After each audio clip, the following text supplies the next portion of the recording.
হইলাম তোর কাছে কি আমি চা ফিরি চাইছি রে? ওই যে সাগর, ও একদিন বড় মানুষ হইব, একদিন সবাই তারে চিনবো। আমার মন কইতাছে। আমার মন কইতাছে ওনার ভিতরে দম আছে, উনি হারতে রাজি না। তাই তো রে, সাগরের যতই দেখতেছি ততই আমি অবাক হইতাছি। কিছু কিছু মানুষ জন্মায় জেতার জন্য। ওই যে আমাদের সাগর, একদিন যদি সত্যি সত্যি বিসিএস ক্যাডার হয়, তাহলে তো দেশে আলোড়ন সৃষ্টি হয়ে যাইব। সাগর, আজ গার্মেন্টস থেকে আসার সময় তোমার লাগে একটা বই কিনে আনবো।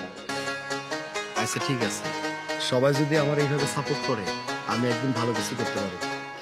এখানে কয়েকটা টাকা আছে, তুই রাইখা দে। আরে তুই কি করতেছস? আমার কাছে তো টাকা আছে, টাকা কেন দিতেছস? তোরে যা যা দিতেছি সময় হলে ঠিক ফেরত নিব। আচ্ছা ঠিক আছে, আমি যাই, আমার দেরি হয়ে গেছে। সাগর, তুই ভালো কিছু করতে পারলে আমার বাপের দেওয়া কথাটা আমি রাখতে পারবো। আশা করি তোমরা সবাই বুঝতে পেরেছো আজকের ক্লাসের আলোচনা। ম্যাডাম, আমার দেরি হয়ে গেল। দেরি করে আসলে কি চলবে? সাগর, সময়ের গুরুত্ব দিতে শেখো।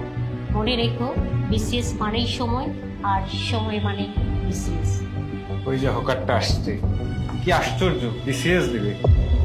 আমি হকার ঠিকই, তবে আমি এতটুকু জানি, মেধা ধনী গরিব বিচার করে না। তোমার এই কথাটাই আজকের মোটিভেশন। সাগর, বুঝতে পেরেছো? এই, তোমরা কি বুঝতে পেরেছো? এই ছেলে তো অনেক দূর যাবে। আমি বিসিএস এর জন্য আমার জীবনটা শেষ করে ফেললাম, বয়স শেষ হয়ে গেল। আর ওর মতো হকার আসছে বিসিএস দিতে, বিসিএস ক্যান্ডিডেট। এসব বন্ডামি, হকার হচ্ছে বিসিএস ক্যান্ডিডেট। আজকের ক্লাস গণিত যুক্তিবোধ। তাহলে প্রশ্ন হলো, একজন হকার দিনে যদি 200 টাকা আয় করে? এই প্রশ্ন আমার জীবনের প্রতিচ্ছবি। এই প্রশ্ন তো তোর জীবনটাই চেঞ্জ করে দিল রে সাগর। প্রশ্ন না, আমি আমার বাস্তবতাকে জানি, তাই পারি। সাগর, এই চেষ্টাটাই তোমার সবচেয়ে বড় শক্তি। আচ্ছা সাগর, ভাই বোনে কেউ যদি তোমাকে প্রশ্ন করে যে তুমি পত্রিকা বিক্রি করো, তাহলে তুমি কি বলবে? আমি বলবো, আমি পত্রিকা বিক্রি করি, আমি লড়াই করি, আমি সংগ্রামী। এই কি হলো, তোমরা সবাই দেখি চুপ হয়ে গেলা। চুপ হওয়াটাই স্বাভাবিক, তাই না? সাগর এত সাহস পায় কোথা থেকে?